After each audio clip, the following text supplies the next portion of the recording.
જૂનાગઢ જિલ્લાના ધેડ પંથકમાં 1995 પછીની સરકારો દ્વારા ઘેડ વિસ્તારની સતત ઉપેક્ષા, સિંચાઈ વિભાગ અને R&B વિભાગની ભ્રષ્ટાચારયુક્ત નીતિના કારણે 1995 પહેલાં જે ઘેડ વિસ્તાર માત્ર 35થી 40 હજાર હેક્ટર વિસ્તારોમાં જ સીમિત હતો તે આજે 2 લાખ હેક્ટરમાં વિસ્તાર પામ્યો છે। 1995 પહેલાની સરકાર દ્વારા ઊભી કરેલી ઘેડ વિકાસ સમિતિને સરકારે કાગળ પર સીમિત કરી દેવામાં આવી છે, જેના કારણે દર વર્ષે નદીઓ સાફ કરવી, નદીઓ તૂટે તેને એ જ વર્ષે વિના વિલંબે રિપેર કરવી, પ્રોટેક્શન વોલ ઊભી કરવી વગેરે કામગીરી માત્ર કાગળ પર થવા લાગી છે અને આ બાબતે ઘેડના પ્રાણ પ્રશ્નોની બાબત લઈને સરકારની કામગીરી પર કિસાન કોંગ્રેસ ચેરમેન પાલ આંબલિયાના વેધક સવાલો સામે આવ્યા છે। તેઓ કહી રહ્યા છે કે સરકાર ઘેડ વિસ્તારના લોકોને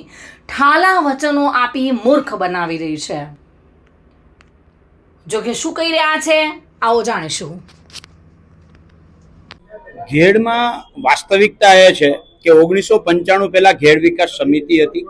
આ સમિતિના માધ્યમથી દર વર્ષે નદીઓ ઊંડી પોડી થતી, જાડી જાખરા સાફ થતા, ત્યાં સુધી કે શિયાળુ પાકમાં ચણાનું જે વાવેતર ખેડૂત કરતા એમાં હેલિકોપ્ટરથી સરકાર દવાનો છંટકાવ કરી આપતી। આટલું ઘેડનું ધ્યાન રાખવામાં આવતું અને એ 35 થી 40 હજાર હેક્ટર પૂરતું જ ઘેડ હતું। 1995 પછી ઘેડમાં કોઈ પણ સરકારોએ ધ્યાન ના દીધું। મધુ રાવલિયા સાથે bureau report, today Gujarati news.